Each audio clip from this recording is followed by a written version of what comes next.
The Simpsons became homeless and moved into a shelter. Bart was wearing clothes they had donated to charity last year. They had now fallen so low that 2 people had to share one bed. A few days earlier, the Simpsons' house had been auctioned off. Flanders couldn't bear to see them end up on the streets, so he spent a considerable sum to buy the house. After the Simpsons moved in, Flanders fixed their leaking pipes and dealt with their clogged drains. He even got injured while installing soundproofing materials, so Flanders decided to go back and rest. But before long, Marge called him again saying there was a gas leak. However, Flanders was already ready for bed, so he declined to help. Homer immediately grabbed the phone and berated Flanders, calling him a scumbag landlord who just lounged around in his mansion doing nothing all day and would never show up unless the rent was overdue. The rent check is late. Homer was so taken aback he didn't know what to say, so he simply hung up. You better just pray I don't find out where you live!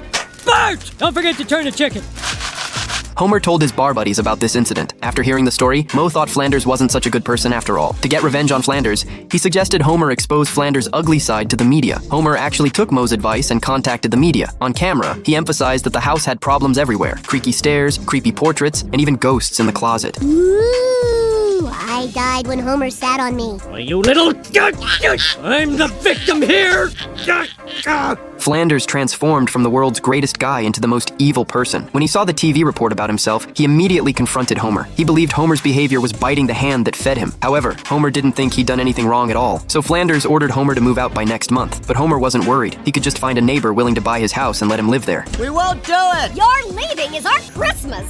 Flanders! You wouldn't throw us out on Christmas, would you? Ah! Late at night, Homer dressed up as a ghost to scare Flanders, warning him not to kick the Simpsons out.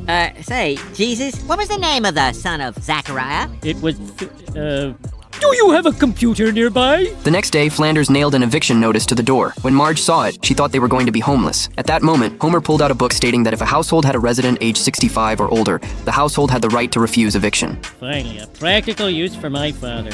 Homer immediately went to the nursing home and brought Abe back. When he got home, he quickly told Flanders the news. Now Flanders couldn't kick them out, but the kids could only play inside the house. They hadn't been out for several days. Then Marge noticed the book only said Abe had to stay in the house, not them. So they decided to go out for a picnic. When they returned from their outing, they discovered all their belongings had been thrown outside. Flanders had actually taken Abe to live at his own house. The Simpsons were about to end up on the streets. Marge was heartbroken. Seeing this, Homer quickly comforted them, saying things weren't that bad. At least it wasn't raining. See, I told you it's not raining, so we're just homeless. The Simpsons moved into the Springfield shelter, where now 2 people had to squeeze into one bed. Meanwhile, Flanders soon rented the house to a young couple. The couple's dog came out carrying a picture frame. Looking at the photo, Flanders recalled all the moments they had shared and even shed tears. Finally, he decided not to rent out the house anymore. Flanders still couldn't let go of the Simpsons. Though they weren't the best neighbors, he loved them. So after going in circles, the Simpsons eventually returned to their own home. The Simpsons are back!